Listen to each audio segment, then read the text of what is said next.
This is Chapter 10 of the Heart of the Buddha's Teaching,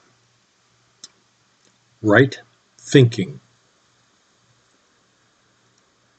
When right view is solid in us, we have right thinking, samyak samkalpa. We need right view at the foundation of our thinking. And if we train ourselves in right thinking, our right view will improve. Thinking is the speech of our mind. Right thinking makes our speech clear and beneficial. Because thinking often leads to action, right thinking is needed to take us down the path of right action. Right thinking reflects the way things are. Wrong thinking causes us to see in an upside-down way. Viparyasa. But to practice right thinking is not easy. Our mind is often thinking about one thing while our body is doing another. Mind and body are not unified. Conscious breathing is an important link. When we concentrate on our breathing, we bring body and mind back together and become whole again. When Descartes said, "I think, therefore I am," he meant that we can prove our existence by the fact that our thinking exists. He concluded that because we are thinking, we are really there, existing. I would conclude the opposite. I think, therefore I am not. As long as mind and body are not together, we get lost, and we cannot really say that we are here. If we practice breathing mindfully and touching the healing and refreshing elements that are already within and around us, we will find peace and solidity. Mindful breathing helps us stop being preoccupied by sorrows of the past and anxieties about the future. It helps us be in touch with life in the present moment. Much of our thinking is unnecessary. Those thoughts are limited and do not carry much understanding with them. Sometimes we feel as though we have a cassette player in our head, always running day and night, and we cannot turn it off. We worry and become tense and have nightmares. When we practice mindfulness, we begin to see and hear the cassette tape in our mind, and we can notice whether our thinking is useful or not. Thinking has two parts: initial thought, vitarka, and developing thought, vichara. An initial thought is something like, "This afternoon I have to turn in an essay for literature class." The development of this thought might be to wonder whether we are doing the assignment correctly, whether we should read it one more time before turning it in, whether our teacher will notice if we hand it in late, and so on. Vitarka is the original thought. Vichara is the development of the original thought. In the first stage of meditative concentration, dhyana, both kinds of thinking are present. In the second stage, neither is there. We are in deeper contact with reality, free of words and concepts. While walking in the woods with a group of children last year, I noticed one of the little girls thinking for a long time. Finally, she asked me, "Grandfather Monk, what color is that tree's bark?" "It is the color that you see," I told her. I wanted her to enter the wonderful world that was right in front of her. I did not want to add another concept. There are 4 practices related to right thinking. Number 1. Are you sure? If there is a rope in your path and you perceive it as a snake, fear-based thinking will follow. The more erroneous your perceptions, the more incorrect your thinking will be. Please write the words, "Are you sure?"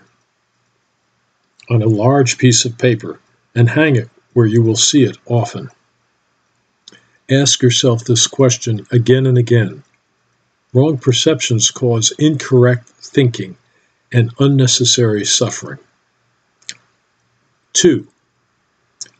What am I doing? Sometimes I ask one of my students, "What are you doing?" to help him release his thinking about the past or the future and return to the present moment. I ask the question to help him be right here, right now. To respond, he only needs to smile. That alone would demonstrate his true presence. Asking yourself, "What am I doing?" will help you overcome the habit of wanting to complete things quickly. Smile to yourself and say, "Washing this dish is the most important job in my life." When you ask, "What am I doing?" reflect deeply on the question. If your thoughts are carrying you away, you need mindfulness to intervene. When you are really here, washing the dishes can be a deep and enjoyable experience. But if you wash them while thinking about other things, you are wasting your time and probably not washing the dishes well either.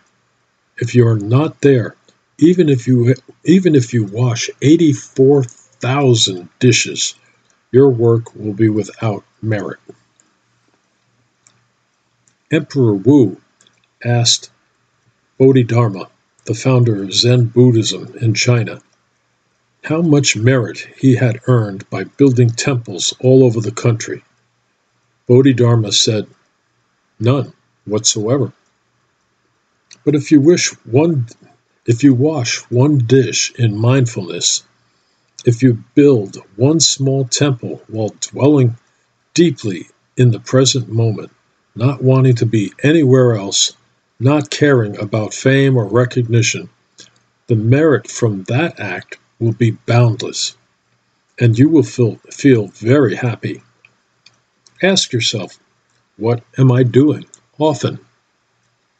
When your thinking is not carrying you away, and you do things in mindfulness, you will be happy and a resource for many others.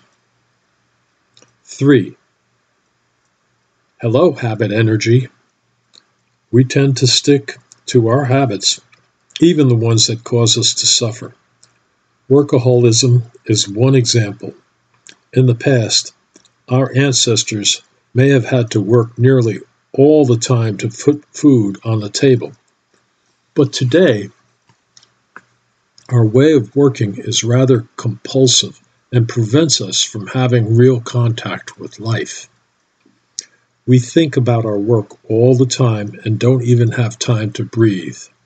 We need to find moments to contemplate the cherry blossoms and drink our tea in mindfulness. Our way of acting depends on our way of thinking, and our way of thinking depends on our habit energies. When we recognize this, we only need to say, "Hello, habit energy," and make good friends with our habitual patterns of thinking and acting.